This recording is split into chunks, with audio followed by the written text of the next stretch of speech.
안녕하세요. 주식시마론 권미란입니다. 동유럽에 있는 우크라이나, 러시아, 벨라루스는 한 뿌리에서 나온 나라들인데요. 그 뿌리는 키예프 공국입니다. 키예프 공국의 수도 키예프는 현재 우크라이나의 수도로 있습니다.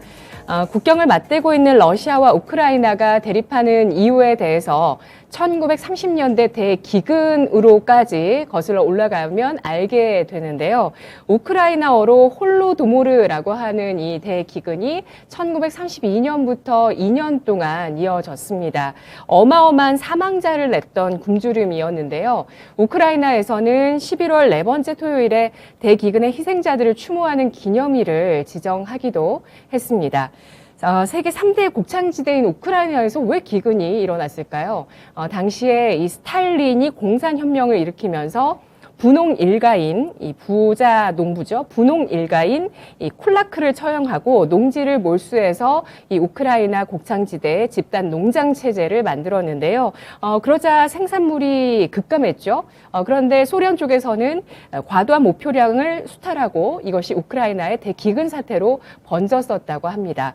당시에 우크라이나는 먹을 것이 굉장히 부족해서 하루에 2만 8천 명의 사망자를 냈던 때도 있었다고 하고요. 배고픔을 참지 못했던 우크라이나애들이 인육까지 먹는 사태가 벌어졌었다고 하는데요.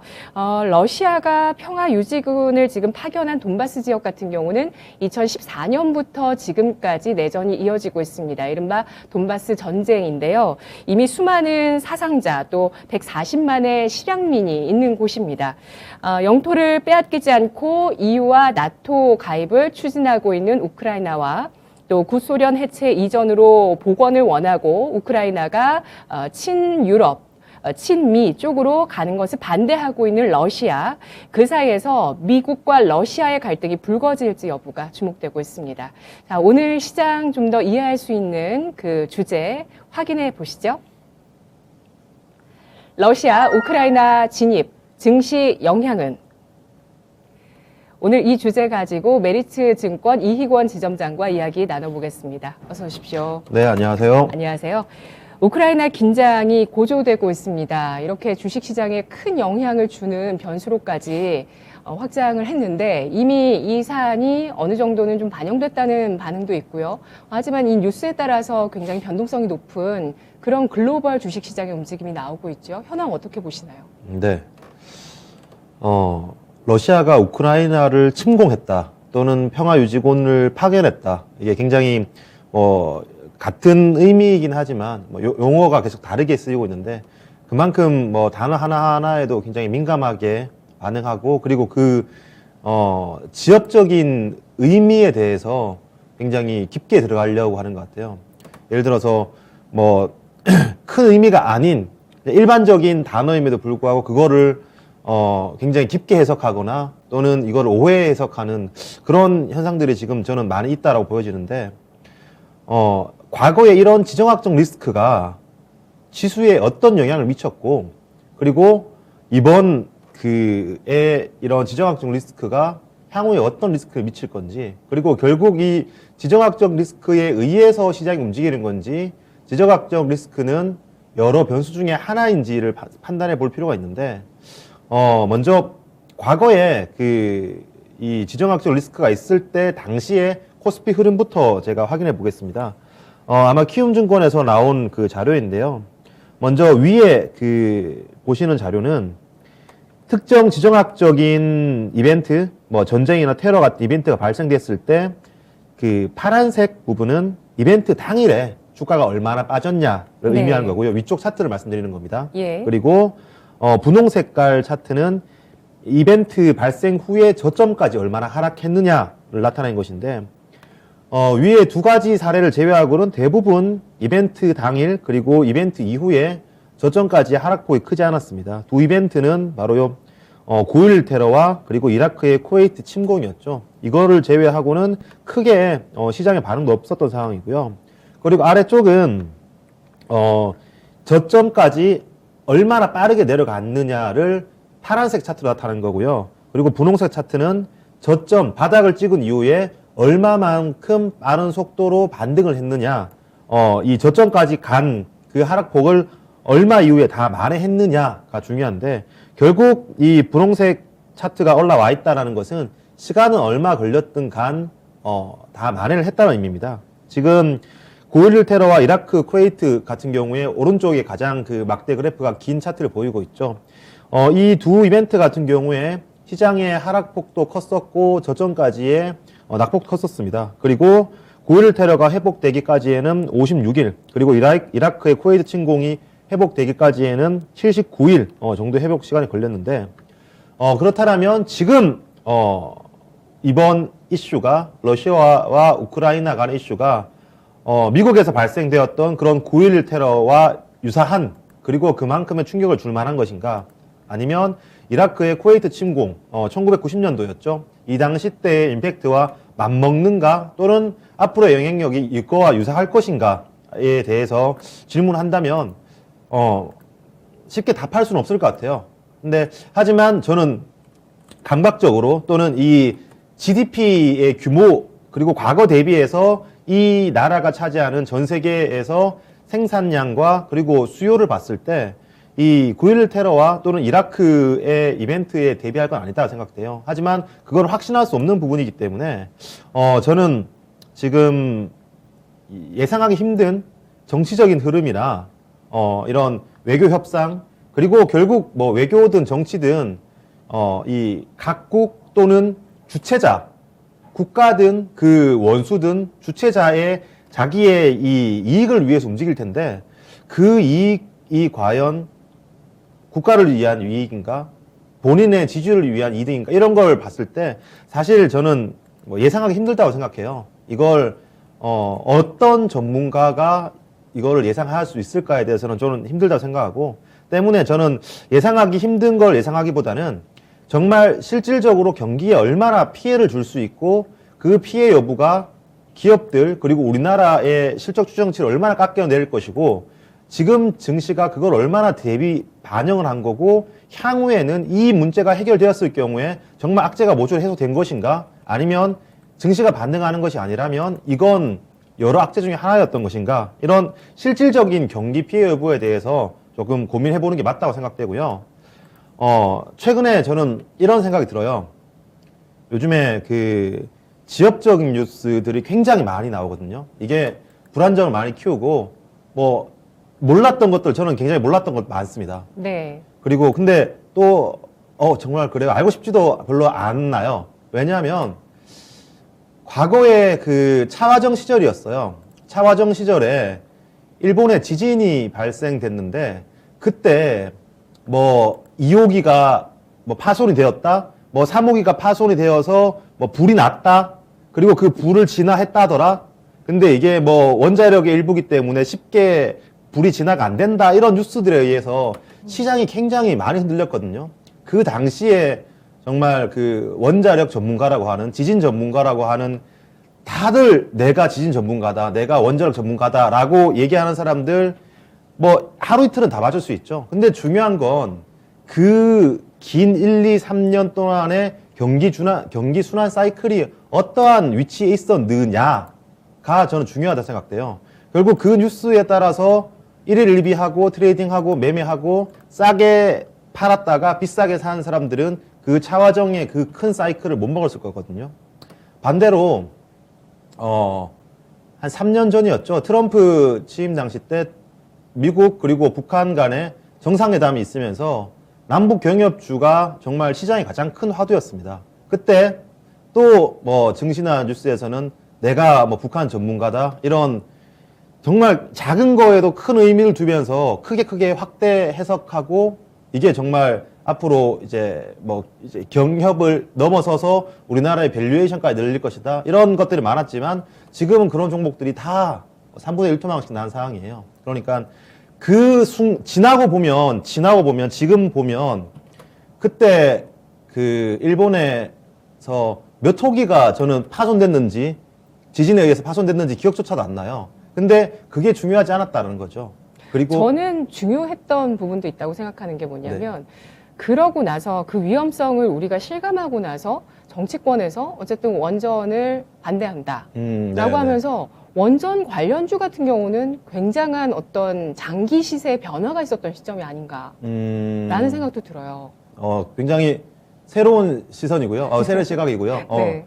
그 당시 때 저는 원전 종목들은 잘 모르겠습니다. 하지만 그때의 메인, 시장의 메인 지수를 기준으로 말씀드리면 시장의 메인은 차화정이었거든요. 그러니까 그 차화정이 그 일본의 사태에 의해서 꺾이느냐 마느냐, 지수가 정말 상승장에서 하락장으로 꺾이느냐 마느냐는 그 이슈가 건드렸던 거 아니라고 생각해요. 그때는 QE2, 그러니까 양적 완화 2기인 상황에서 양적 완화가 계속 돈이 풀리고 있었던 거니까 그 이슈로 인해서 시장이 꺾일 거다라고 생각했던 건 아닌 거죠. 그 이슈는 단지 양적 완화라는 상승장에서 중간 그냥 일부 눌림목을 줬던 겁니다. 저는 그렇게 생각하고 있고요.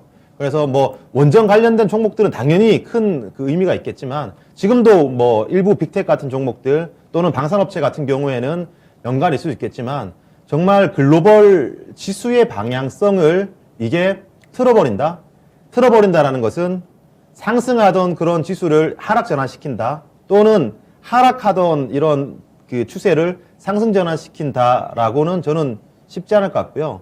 결국 중요한 건 정말 어떻게 경기에 영향을 줄 것인가. 이게 가장 중요한 포인트라고 생각합니다. 예. 자, 그러면 현재 지수는 고점 대비해서 20% 이상의 조정을 주지는 않습니다. 20% 이상 하락하게 되면 시장은 약세장으로 전환했다라고 일반적으로 얘기를 하는데 아직은 그 선으로 전환하지 않은 상황이고요. 따라서 현재 장은 상승장에 놓여 있다라고 판단을 하시나요? 아니요, 저는 지난주에도 전화 연결해서 말씀을 드렸는데 조정장이 진행되고 있다. 아쉽지만 이제는 역금융 장세로의 진입이라고 인정을 해야 될 것 같고요. 예. 네. 이게 실적 장세의 끝인가? 또는 실적 장세의 중간인가? 또는 이제 역금융 장세의 진입인가에 대해서는 명확하게 구분을 못 짓겠지만 실적 장세의 끝을 지난 섹터와 종목들은 많다라고 생각되고 결국 우리가 가장 주식으로 크게 돈을 벌 수 있는 구간은 유동성 장세죠. 이 유동성 장세는 확실히 지났다. 그리고 다음 유동성 장세까지 대비해야 될 이런 마음가짐이 조금 더 중요한 시기가 아닌가 그렇게 강조드립니다. 네. 그러면 경기에 영향을 줄 수 있는 러시아발, 우크라이나발 변수를 살펴보겠습니다. 어쨌든 이쪽 지역이 자원 부국이고 또 농산물까지 많이 생산하는 그 국가가 포함되어 있다 보니까 전반적으로 인플레이션의 리스크를 더 높일 수 있는 거 아니냐라는 우려가 그렇죠. 나오고 있고요. 그나마 이란 핵 협상이 지금 또 타결 가능성이 있기 때문에 유가가 여기서 뭐 더 올라가겠냐라는 시각이 있긴 하지만 어쨌든 연초에 지금 많이 올라가서 올해 실적을 전망하는 데 있어서 좀 기스가 많이 났다. 이런 증권사의 의견들이 많이 있어요. 지금 뭐 유가와 환율의 불확실성 때문에 사실 전망이 어렵다. 이런 얘기들을 많이 하고 있는데, 이 우크라이나 러시아 갈등으로 인한 경기 여파, 어떻게 예상하실까요? 그게 가장 중요할 것 같아요. 네. 먼저 일단 우리나라와 러시아 간의 그 주요 수출입 품목을 먼저 보시면 예. 아무래도 그 수출입 품목의 비중이 높은 이 부분들이 변동성이 커질 수밖에 없는 상황이잖아요. 이거 궁금해 하셨어요. 우리 시청자분들께서. 네. 네. 처음 다루는 건가요? 예. 네. 뭐 보시면 이 우리나라와 러시아 간의 수출입 품목 중에서 증가율을 보지 마시고 비중이 중요합니다. 비중이 승용차가 25%고요. 자동차 부품이 15%입니다. 자동차와 부품이 40%죠. 우리나라와 러시아 간의 수출입 품목. 그러니까 이게 어떠한 요소에 의해서 좋아질지 나빠질지 보다는 분명히 변동성이 커진다라는 것은 위기 우려가 커진다라는 거예요. 근데 오늘 장에 자동차 섹터는 오히려 시장 그 하락률 대비해서 거의 유사한 수준이에요. 만약 이렇게 변동성에 노출되었고 이 섹터의 경제적인 러시아발 경제적인 타격이 컸다라면 시장 대비해서 자동차 섹터의 하락률이 더 두드러졌을 겁니다. 하지만 지금 자동차 섹터는 시장 평균적인 하락을 보이고 있고요. 반대로 성장 섹터라고 일컬어지는 2차 전지라든가 메타버스, 게임과 관련 종목들이 하락률이 시장 대비해서 더 크고 있거든요. 이건 네. 이 러시아발 이런 사태가 직접적으로 우리나라의 영향을 이 섹터별로 영향을 건드린다라기보다는 저는 성장주가 더 크게 하락한다라는 건 성장주의 가장 큰 리스크는 금리 그리고 할인율이거든요. 이 금리와 할인율을 건드리는 것이 아닌가라고 생각돼요. 만약 정말 이 러시아발 리스크가 우리나라에 직접적으로 타격을 주는 거라면 이러한 현상 나타나지 않을 거고 성장주 입장에서는 성장에 대한 기대감이 있을 겁니다. 하지만 그게 아닌 상황에서 지금은 조금 더 이 큰 그림을 봤을 때 좀 이 금리적인 유동성적인 차원에서 접근해야 되지 않나라고 생각되고 있고요. 이걸 세부적으로 제가 제 스스로한테 질문을 몇 가지 던져보고 있어요. 지정학적 리스크가 어떠한 경기로 실물에 영향을 줄 것인가? 과거에 뭐 9.11 테러나 이라크 같은 경우에는 미국이라고 하는 이 핵심 국가가 마비되면서 여기에 자금이 묶이고 그리고 이런 시스템 리스크를 우려했던 거고요. 네. 이라크 사례 같은 경우에도 유가가 너무 고공행진할 것, 그리고 그 당시 때는 유가의 에너지 활용 비중이 높았기 때문에 그런 계속 넘어가는 이슈에 대해서 고민을 했는데, 지금 같은 경우에 그럼 이 나라 중에 한 나라가 힘들어진다면, 또는 원자재가 크게 올라간다라면 이런 고민도 해보고요. 그리고 만약 정말 이런 서로 파괴를 하는 전쟁이 일어났다. 네. 그럼 뭐 도로나 교량이나 건물 뭐 이런 것들이 파괴가 되겠죠. 이게 그 기업의 또는 그 가게의 자산의 감소로 이어질까? 분명 자산의 감소는 맞을 겁니다. 근데 이미 완성이 된 건물, 구매가 다 끝난 자동차, 교량 같은 경우에는 재무적으로 감가상각이 끝났거든요. 감가상각이 끝났다는 것은 재무제표에 다 반영이 되었다는 겁니다. 근데 교량이나 건물이나 만약 파괴적인 행동에 의해서 교량이나 건물이 파손됐다라면 이미 감가상각에 다 반영된 건 파괴가 된 거고, 꼭 필요한 시설이기 때문에 수요는 또 발생될 수밖에 없거든요. 제가 이번 그 지역을 말씀드리는 게 아니라 이런 그 전쟁과 이 재무제표 간의 내용을 말씀드리는 거예요. 그럼 감가상각이 끝난 건 없어지는 거고, 새로운 수요가 생긴다라는 것은 오히려 기업들 입장에서는 공급이 늘어날 수밖에 없는 현상이거든요. 그렇기 때문에 그렇다면 네. 지상의 전쟁은 없이 지금 EU와 미국 쪽에서 러시아 쪽을 향해서 제재를 얘기하고 있거든요. 러시아를 제재하게 되면서 러시아 쪽에서 보복하면서 LNG라든지 이런 것들 그렇죠. 공급을 끊게 된다면 네네. 지금 LNG 수요가 굉장히 많잖아요. 예. 제가 말씀드린 부분들이 영향이 이런 있을까요? 인프라 시설 파괴라는 거는 지정학적 리스크가 어떠한 경로로 실물 경기에 영향을 줄까에 대해서 여러 가지 가능성 중에 한 개라고 생각해보고 그건 쉽지 않을 것 같다라고 말씀드린 거고요. 말씀하신 것처럼 인플레이션이 가장 우려가 된다라고 생각해요. 이런 인플레이션이 수요에 의한 인플레이션이잖아요. 착한 인플레이션이 아니고 나쁜 인플레이션이기 때문에 이런 공급발의 인플레이션을 더욱더 야기시키는 상황이기 때문에 우려가 되는 상황입니다. 지금 저도 이게 불편한 상황인 게 이번 러시아와 우크라이나의 사태가 있기 전부터 작년 12월 달부터 이 연준의 스탠스가 굉장히 바뀌어 버렸어요. 우리의 그 형님이라고 했던 그 파월 의장께서 뭐 재임 이후였나요? 근데 아니면 그 인플레이션이 급격하게 올라간 이후부터였나요? 굉장히 이 도비시한 스탠스에서 그 매파적인 호키시하게 넘어갔는데, 이 이후부터 역금융 장세에 대한 우려감이 많았어요. 저는 이번 이런 지정학적 리스크가 앞서 말씀드렸던 이런 파괴적인 그런 형태에 의해서 실물 경기에 영향을 준다라기보다는 인플레이션을 급격하게 야기시킨다. 원래 인플레이션 때문에 이 돈을 회수하고 있었던 거를 더 이 야기시키기 때문에 이게 더 이게 문제라고 생각돼요. 때문에 저는 만약 이게 해소가 되었을 때 이 진영학적 리스크가 누구 한 명의 뭐 만세, 누구 한 명의 양보 또는 누구 한 명의 항복에 의해서 정말 해소가 되었을 때, 그럼 시장이 정말 크게 반등할 것인가? 단기적으로 반등할 수 있겠죠. 근데 이게 추세적인 상승으로 가져갈 것인가에 대해서는 조금 의문을 가지고 있고요. 결국 해소가 되든 안 되든 장단기 금리차가 저는 중요하다 생각하고 있습니다. 결국 이 인플레이션이 시장의 돈을 회수하는 걸 건드리는 것이라면, 시장의 돈을 건드리는 것보다도 경기가 튼튼하다면, 장단기 금리차가 튼튼하다면 이 하락으로 더 깊게 들어가진 않을 텐데, 지금은 조금 그 장단기 금리차가 불편한 모습 보여주고 있어요. 때문에 이제 뭐 그 시장에서 이 지정학적 리스크가 해소된다라는 이런 뉴스 때문에 단기적으로 반등을 한다고 하더라도 이미 이제 역금융 장세의 진입은 인정을 하고 네. 이거를 올라갈 때 정말 바닥을 잡고 올라갈 때 더 산다라기보다는 네. 이제는 조금 그 트레이딩 관점에서 접근해야 된다라고 생각하고 있고 제가 여기서 계속 불편한 말씀 드려요. 제 입장에서 불편하고요. 근데 불편하다고 해서 이런 이 흐름, 돈의 흐름이 바뀌는 시장에서 무리해버리면 다시 돈의 흐름이 나한테 오는 과정에서는 제대로 먹을 수 없는 체력이 돼버리거든요. 그런 경우로 굉장히 많이 봤고, 저도 스스로 많이 경험을 했었고, 주변에 그런 분들을 굉장히 많이 뵀습니다.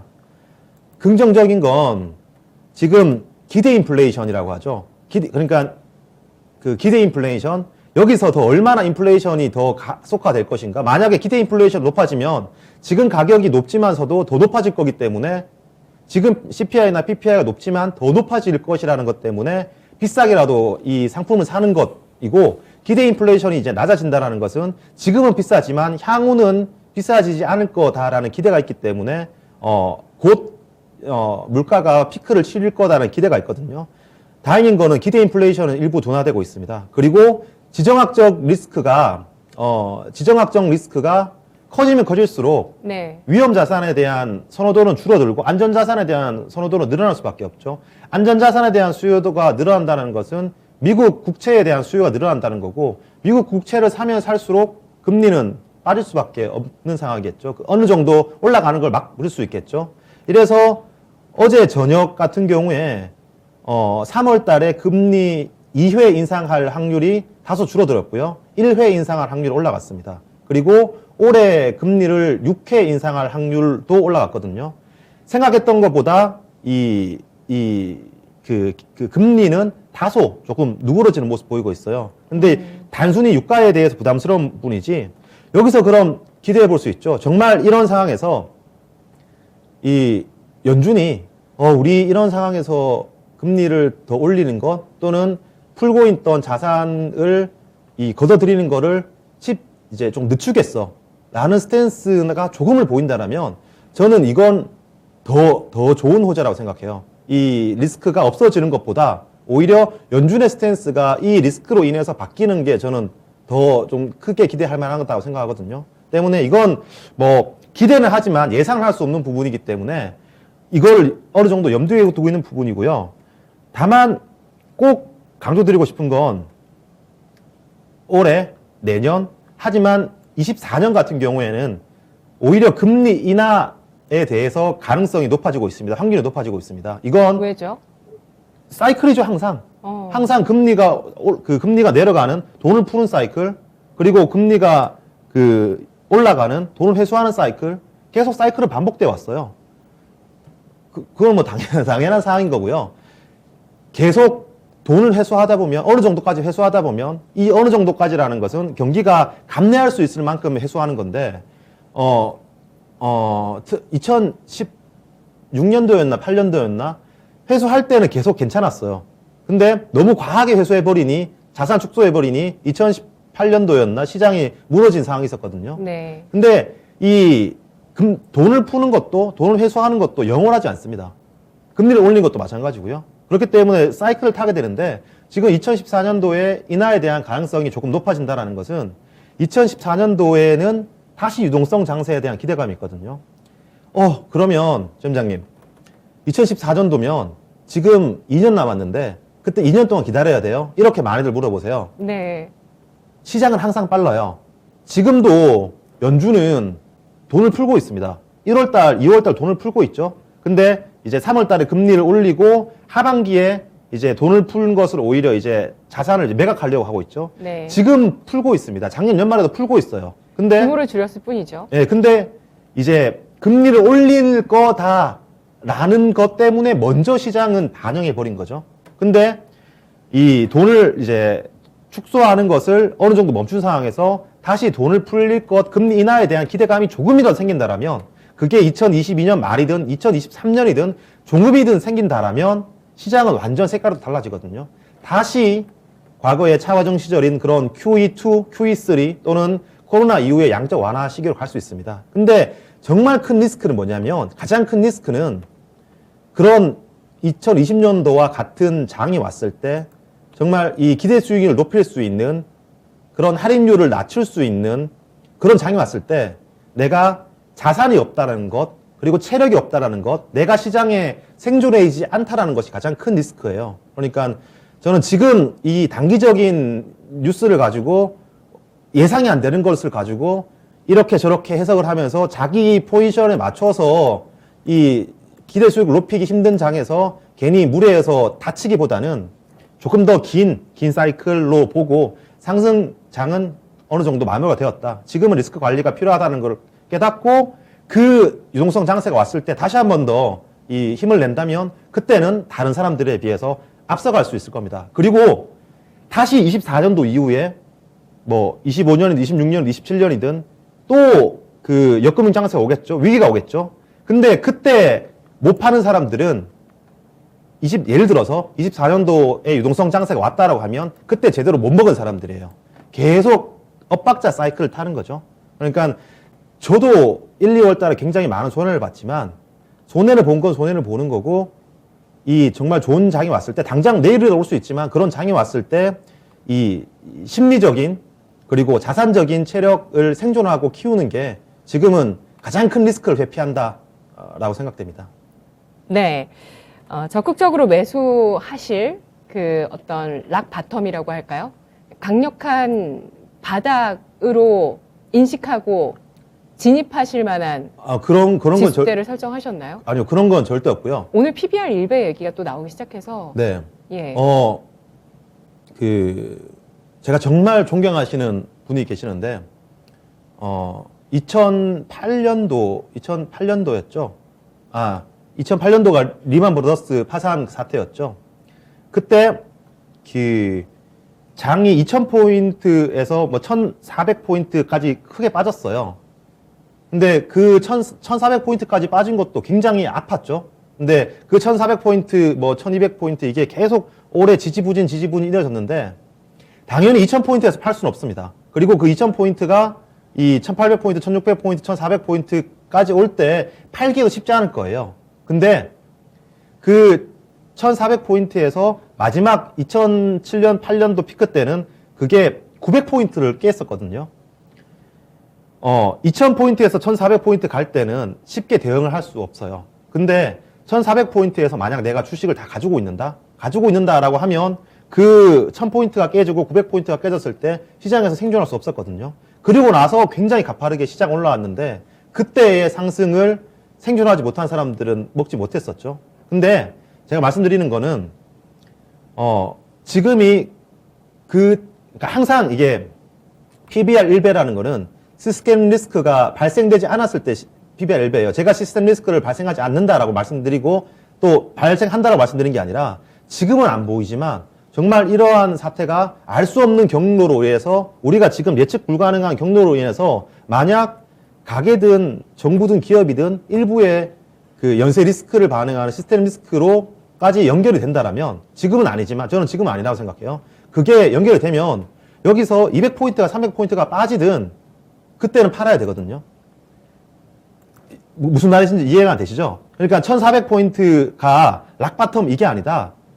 이게 시스템 리스크로 넘어가면 그 마지막 1000포인트, 900포인트, 800포인트를 가는 거는 피해야 된다는 거죠. 그걸 결단코 안 된다라고 얘기는 할 수는 없어요. 때문에 지금 당연히 저는 그 시스템 리스크로 전가 안 될 거다라고 생각하고 있기 때문에 지금 PBR 1배 수준은 저는 락바텀 어느 정도 바텀이라 생각해요. 하지만 무조건 이 포인트 가서 사야 된다는 건 아니고 지수가 거기까지 간다면 거기까지 간 이유가 있을 건데 그게 지금까지 나온 이러한 이슈, 경기 순환적인 이슈가라면 저는 사야 된다고 봅니다. 하지만 그런 경기 순환적인 이슈가 아니라 블랙스완이라 이런 그 대비하지 못한 리스크일 거라면 저는 그건 생각을 달리 해봐야겠죠. 항상 그래서 지금 예측보다는 대응이 중요하다라고 말씀을 강조를 드립니다. 네, 알겠습니다. 자, 과거 코스피에 영향을 줬었던 지정학적 리스크를 보면 미국 내에 대한 공격이 있었고요. 그리고 우리나라에서는 이제 북한의 미사일 발사가 2017년에 영향을 크게 줬던 변수였습니다. 이 밖에는 국경에 대한 리스크, 지정학적 리스크였는데요.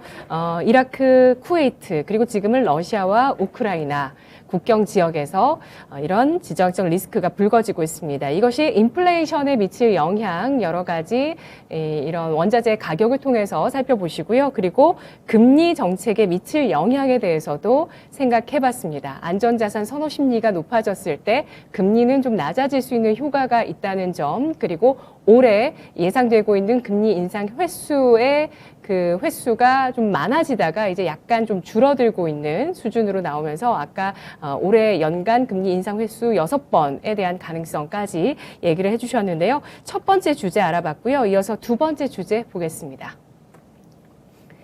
주식심화론 기업 분석 자화전자 알아보겠습니다. 또 탐방 갔다 오셨어요? 아니요.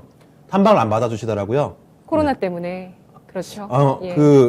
이 친구들은 보통 탐방을 안 받아주면 컨퍼런스 콜이라도 진행을 하는데 예. 여기는 컨퍼런스 콜도 안 받아주시더라고요. 근데 왜 궁금증을 가지게 되셨어요? 이 기업에 대해서? 오늘 같이 이렇게 주식이 많이 빠질 때 할 일이 없어요, 사실. 그리고 의욕도 없죠. 뭐 크게 매매한다고 해서 지금 장에서는 크게 매매한다고 해서 또 잘 되지 않는 장이거든요. 근데 제가 경험상 지양해야 될 건 뭐냐면 아무것도 안 하고 아무 생각도 안 하고 있는 게 가장 위험해요. 지금 이런 장에서.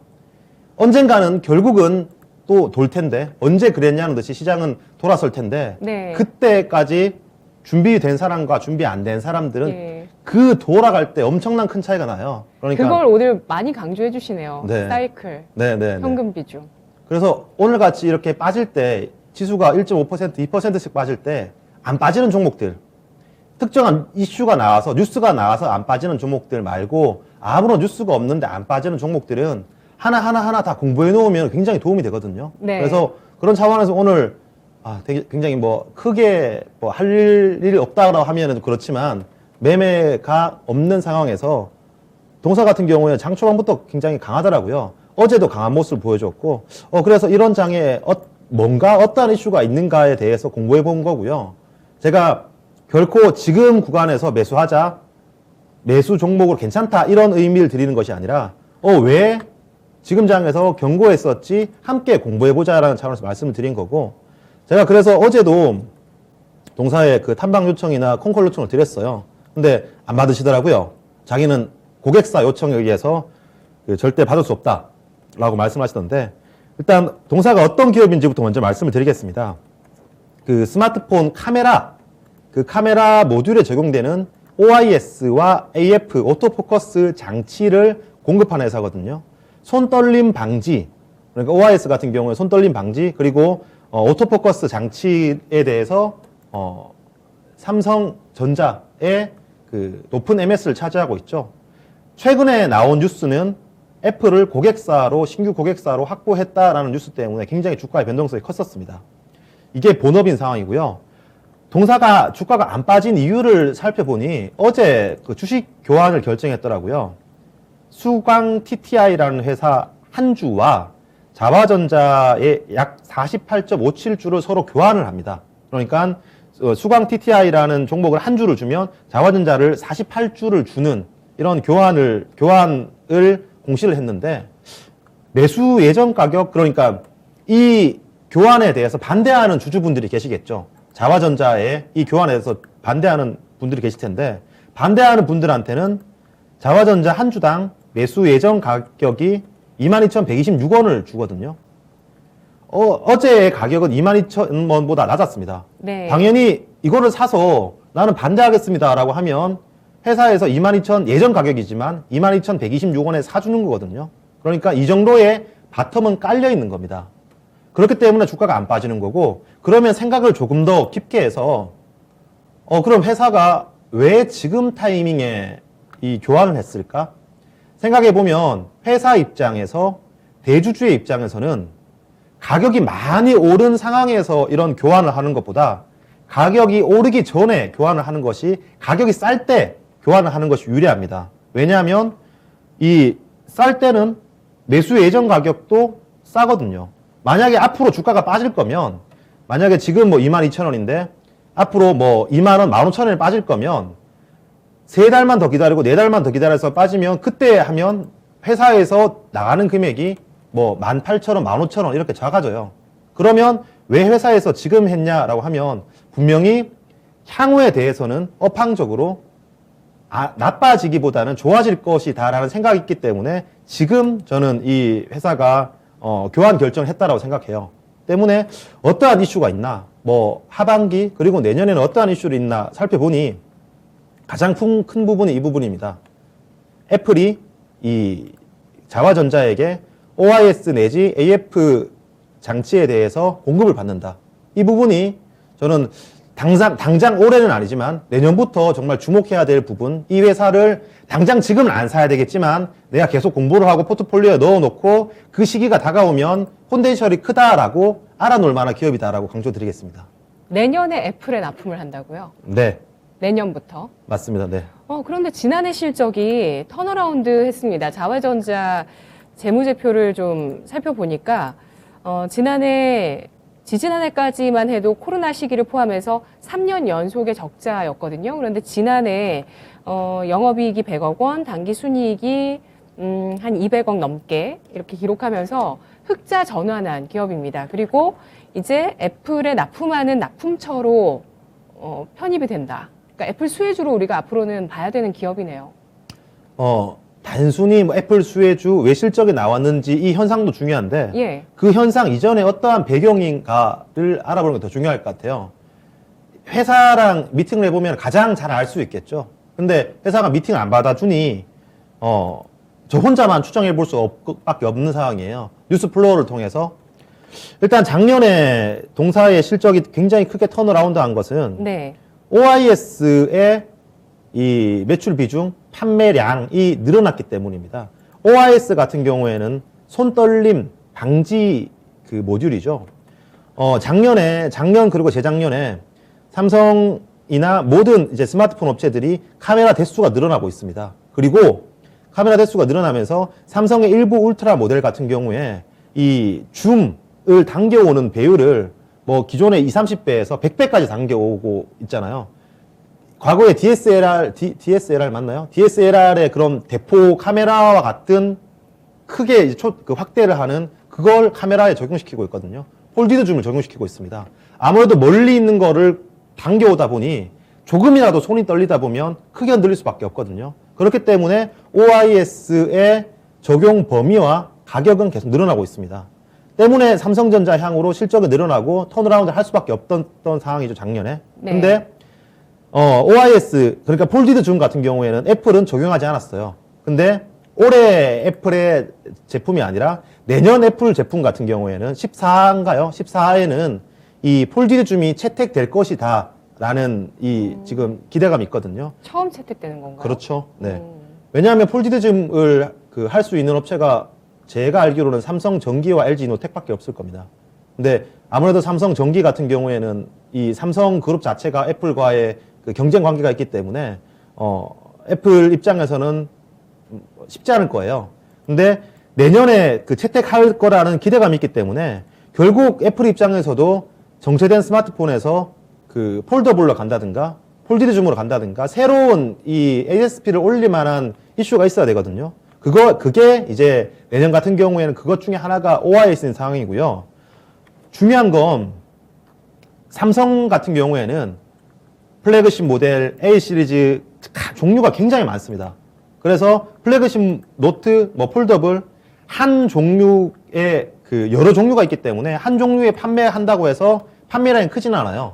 하지만 애플 같은 경우에는 3개 모델밖에 안 나오죠. 보통 애플이 2억대 정도 판매를 하는데 3개 모델 나옵니다. 단순 계산해서 7천만 대 정도, 7천만 대 나온다고 하면 한 개의 모델이더라도 OIS를 적용한다고 하면 수량은 삼성에 비해서 훨씬 크거든요. 두세 배가 크거든요. 네. 때문에 지금 삼성이 이 OIS 시장에 들어오는 것보다 자화전자가 이 시장에 들어오는 게, 아니, 애플이 이 시장에 들어오는 게 더 임팩트가 큰다라고 보는 거고요. 물론 변수는 있죠. 만약 애플이 우리 OIS 적용 안 할래, 또는 아니 OIS가 아니라 그 폴디드 좀 적용 안 할래, 이렇게 얘기해버리면 완전 뭐 주가는 달라지는 거고요. 근데 그거 예상되지 않은 상황에서 애플의 공장이 지금 계속 진행이 되고 있는 상황이에요. 때문에 최근에 그 자화전자를 둘러싼 이 리포트를 제가 확인해 보니 내년 예상 매출액이 5,480억, 이게 아마 신규 고객사향 그 폴디드 줌에 관련된 OIS나 오토포커스가 포함이 된 거겠죠.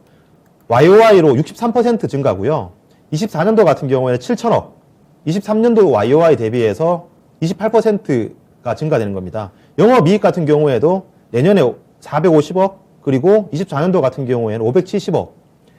핸드셋 업체 같은 경우에 성장률이 굉장히 고정되어 있고 이 스마트폰 산업이 한계가 있다 보니 밸류에이션도 많이 못 받고 성장률이 크게 증가가 안 되는 모습이에요. 성장률도 한 해 증가했다가 다시 꺾이고, 한 해 증가했다가 꺾이고, 이러한 모습 때문에 밸류에이션을 많이 못 주는데, 그런 스마트폰 시장에서 새로운 먹거리, 폴더블과 같은 새로운 먹거리가 발생되었고, 그 새로운 먹거리의 타겟이 삼성이 아니라 이 소품종 대량 생산하는 애플이다라는 게 좀 포인트가 큰 거고요. 하지만 중요한 건 변수가 많다는 거죠. 애플이 뭐 마음이 바뀔 수도 있는 거고요. 애플이 벤더를 늘릴 수도 있는 거고요. 하지만 뭐 OIS에 대해서 특허는 자화전자 가지고 있기 때문에 그 폴디드 줌에 들어가는 OIS를 자화전자나 LG노텍 대신할 기업은 없다라고 생각하는데, 이게 내년 모델에 적용되기 때문에 내년까지 실적이 발생되기 전까지 네. 텀이 많이 남아 있어요. 폴디드 줌이 적용되는 그 아이폰 14가 올해 출시 예정 아닌가요? 제가 알기로는 내년이라고 알고 있어요. 네네네. 올해라면 더 좋겠죠. 근데 예. 제가 파악한 바로는 내년이라고 알고 있고, 그렇다면 본격적으로 실적이 증가되는 시기가 내년이거든요. 그럼 다소 올해는 모멘텀 공백 기간이 있을 수밖에 없습니다. 모멘텀 공백 기간이 있는데 만약 그 매크로의 이슈가 있다면 내가 잘못 투자하는 거거든요. 근데 이런 매크로 이슈가 무난하게 잘 진행되는 상황에서 내년에 이런 그 아이폰의 채택이 그대로 진행이 되고 실제로 공장 가동과 매출액이 이어진다라면 올해 하반기 정도 가서는 다시 꺼내볼 만한 종목이거든요. 때문에 그때 주가가 올라서 뉴스가 나왔을 때 이게 어떤 뉴스냐라고 해서 살지 팔지 고민한다기보다는 지금부터 계속 내 것으로 만들어 놓자라는 차원에서 강조를 드리는 겁니다. 네. 알겠습니다. 자화전자 같은 경우는 4분기 실적도 예상보다 높게 발표가 됐던 그런 기업이고요. 그리고 삼성에 납품하는 OIS, 갤럭시 S22 요즘 얘기가 되게 많은 모델이기도 한데 여기에 OIS를 납품하는 기업입니다. 그런데 애플로까지 이 납품을 확대할 수 있는 가능성에 대해서 주목을 하고 있고요. 뭐 아직은 미확정이라고는 하셨지만 언론상에서는 애플에 납품하는 구미공장 이런 식으로 나와 있어요. 네네. 투자자 입장에서 어떻게 가능성이 높다고 봐야 될까요? 어떻습니까? 제가 회사에서 전화해서 물어봤죠. 예. 이거 말씀 좀 해주시라고. 네. 그러니까 절대로 말씀을 못 해주신다고. 왜냐하면 회사에서는 예. 그럴 수밖에 없습니다. 그 고객 NDA라고 하죠. 고객과의 비밀 그 유지 협정 계약을 맺었기 때문에 고객사와 관련된 어떠한 이야기도 할 수 없는 상황이에요. 더군다나 지금 이런 애플의 만약 이런 큰 기업의 생각이 바뀌면 아무리 이 자화전자나 LG노텍의 기술력이 좋다고 하더라도 채용이 안 되면 실적으로 연결이 안 될 수밖에 없는 상황이거든요. 때문에 당연히 회사 입장에서는 말씀을 못하는 그런 상황인데 1년에 그 행동하는 것들 앞서 말씀드렸던 것처럼 이 주식 교환을 한다거나 지금 가격에서 보다 높은 매수 예정 가격을 그 부른다거나 이러한 건 이 단순히 투자자 입장에서 내가 지금 투자해서 내일 얼마 벌 거야. 두세 달 뒤에는 상승률이 얼마나 될 거야. 이게 아니라 회사는 굉장히 장기적인 그림을 가지고 있고 한 해 돈을 잘 벌기보다는 꾸준히 돈을 잘 버는 것을 원하기 때문에 예를 들어서 회사는 이걸 원하겠죠. 애플의 3개 모델 중에 1개 모델에 이 폴디드 줌이 들어가는 것이 아니라 정말 내가 잘해서 2개 모델에 채용되고 3개 모델에 채용되고 그러면 7천만 대가 아니라 2억 대에 채용되기를 원할 거거든요. 그러니까 단순한 그런 그 짧은 관점의 회사 입장이 아니기 때문에 우리는 충분히 이걸 이제 같이 호흡할 필요가 있다는 거죠. 이게 단순히 정보가 맞다 아니다. 이 어떤 정보가 나왔을 때 나는 그 정보가 나오기 전에 뭐 사서 그 정보가 나왔을 때 팔아야지 이런 차원이 아니라 트렌드, 삼성과 애플이 핸드폰 시장에서 뭘 고민하고 어떠한 걸 채용하는 거고 그 채용했을 때 어떠한 기업들이 돈을 벌 것이고 그 돈이 얼마나 될 것이냐 이런 것들이 그 숫자로 지금 나타날 시기가 이제 내년 초 정도가 생각이 된다는 거죠. 예, 알겠습니다. 아이폰 14의 출시 시기는 지금 나와 있는 내용으로 봤을 때는 올해 9월 정도로 예정이 되어 있어서 이제 7개월 정도 남아있는 상황인데요. 과연 자화전자가 이번에 아이폰 신제품에 채용될 폴디드 줌과 짝꿍으로 같이 납품될 수밖에 없는 이 OIS라는 분야에 납품을 하게 될지 여부 주목되고 있고요. 더불어서 앞서서 수광 TTI라는 이 산업용 테이프 기업인데요. 이 기업과 주식 교환을 결정하면서 매수 가격, 그러니까 이것에 대해서 반대하는 주주들에 대해서 매수 예정 가격을 제시했는데 이것이 현재 주가의 바닥으로 좀 확고하게 자리 잡을 가능성에 대해서도 보고 있기 때문에 22,126원의 가격 중요하게 보고 있고요. 앞으로 애플 쪽의 납품 여부와 또 실적 추정치 계속 관찰해서 지켜볼 만한 기업이 될 것 같습니다. 오늘 분석 여기까지 들을게요. 고맙습니다. 네, 주식 심화론이었습니다. 지금 시장이 흔들리지만 잘 빠지지 않는 종목 가운데서 뭔가 이유가 있는 종목들 찾아보는 움직임 함께 알아봤습니다. 지금까지 투자 판단에 도움드릴 수 있는 내용들 전해드렸고요. 다만 주가의 상승과 하락을 보장하지는 않는다는 점 유의하시면서 투자하세요. 오늘 장 마무리 잘하시기 바라겠습니다. 고맙습니다.